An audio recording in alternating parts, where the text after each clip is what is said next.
ये आज से नहीं, 1937 से लेकर जो है विवादों में है। 1937 में मौलाना अबुल कलाम आज़ाद, हुसैन अहमद मदनी, हसरत मोहानी वगैरह जो उस वक्त के बड़े आलिम थे, उन्होंने कांग्रेस को लिख कर दिया था बाकायदा कि इसमें कुछ पंक्तियां ऐसी हैं जो हमारी आस्था के साथ टकराती हैं। तो 1937 में कांग्रेस ने एक रेजोल्यूशन पास किया और कहा कि हमने ये पंक्तियां हटा दी हैं, आज़ादी में ये पंक्तियां नहीं गाई जाएंगी जो मुसलमान की आस्था को चोट करती हैं। उस वक्त वो मामला खत्म हो गया। संविधान जब बना 1949 में, तो उसमें भी अभिव्यक्ति की आज़ादी दी गई और कहा गया कि किसी पर कोई चीज़ थोपी नहीं जाएगी। 2016 में राष्ट्रगान को लेकर एक मुकदमा सुप्रीम कोर्ट में आया, तो सुप्रीम कोर्ट ने कहा कि राष्ट्रगान के लिए अगर कोई खड़ा भी नहीं होता है उसके सम्मान में, तो भी उसको देशद्रोही नहीं कहा जा सकता।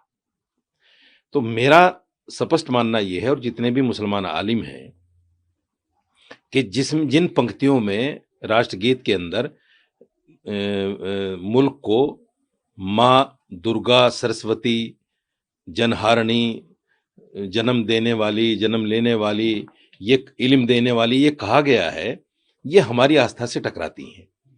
तो हमारे पास ले दे के एक आस्था है। मुसलमान के पास सरकारी नौकरियां तो है नहीं, मुसलमान बहुत बड़े कारोबारी तो है नहीं, ले देकर हमारे पास आस्था है। अगर हम अपनी आस्था भी खो बैठें तो हमारे पास कुछ नहीं बचेगा। इसलिए हम प्राण तो दे सकते हैं, लेकिन अपनी आस्था के साथ समझौता नहीं कर सकते। हमारा सर कट जाए लेकिन हम इन पंक्तियों को नहीं गाएंगे। सरकार इसमें बुरा माने भला माने, मेरे देश का संविधान बिल्कुल स्पष्ट है, मुझे आज़ादी है। अगर कोई हम पर थोपने की कोशिश करेगा तो हम इतनी आसानी के साथ उसको बर्दाश्त करने वाले नहीं है, जैसे हमने बाबरी मस्जिद के फैसले को बर्दाश्त कर लिया, क्योंकि ये हमारी आस्था का मामला है। यानी इसकी अनिवार्यता को लेकर जो वो कह रहे हैं, आप भी उस बात से इत्तेफाक करते हैं? बिल्कुल बिल्कुल। उस बात जो 28 के अंदर 28 जनवरी में एक फरमान पारित हुआ है गृह मंत्रालय की तरफ से कि तमाम सरकारी जगहों पर इसको गाया जाएगा, इसके सम्मान में सबको खड़ा होना पड़ेगा। तो मुसलमान तो नहीं गाएगा, मुसलमान नहीं गाएगा, उसकी जान चली जाए नहीं गाएगा। और मौलाना अरशद मदनी साहब ने जो कहा है, उन्होंने कहा है हम सुप्रीम कोर्ट जाएंगे इसकी अनिवार्यता को लेकर।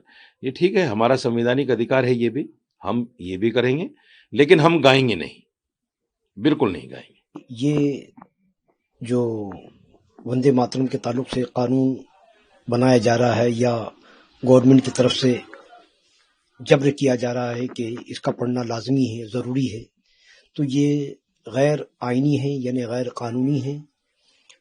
यहाँ पर हमारे मुल्क में तमाम मज़ाहिब के लोगों को, तमाम मज़हब के लोगों को अपने मज़हब पर कायम रहने की और अपने मज़हब पर चलने की आज़ादी है, उसके भी ये खिलाफ है। और इससे लोगों के अंदर एक गम गुस्सा पैदा होगा और इसको मज़हब में जो चीज़ हमारे मज़हब में मना है उसको करने पर मजबूर किया जा रहा है, ये पैगाम जाएगा। और सिर्फ एक खुदा को मुसलमान ही नहीं मानते, बल्कि मुसलमानों के अलावा ईसाई भी एक खुदा को मानते हैं, सिख भी एक खुदा को मानते हैं। इस तरीके से और भी मज़हब के लोग हैं कि जो सिर्फ एक खुदा को मानते हैं। तो ज़मीन की परस्तिश जो है वो इस्लाम में सिवाय खुदा के किसी और की पूजा, परस्तिश, इबादत नहीं की जा सकता। लेकिन इतने दिनों के बाद इस मुद्दे को क्यों लेकर आई है, उसको लेकर क्या कहेंगे? ये वो हुकूमत जो है वो उलझाए रखना चाहती है कि लोग इसी मसले में उलझे रहें, और जो जो इनके खिलाफ चीज़ें बैनुल अक़वामी इंटरनेशनल लेवल पर आ रही हैं उस पर पर्दा डालने के लिए और मुल्क की तरक्की किस तरीके से हो, उन तमाम चीज़ों पर ये फेल हो गए हैं। इसलिए सिर्फ इसी मुद्दे को वो जिंदा रखना चाहते हैं। हमारे यहाँ पर तालीम कम है, इसलिए लोग इसी की तरफ लगे हुए हैं, और बस यही हुकूमत का मंशा और मकसद है। रज़ा एकेडमी की तरफ से क्या प्रोटेस्ट किया जाएगा कुछ आगे?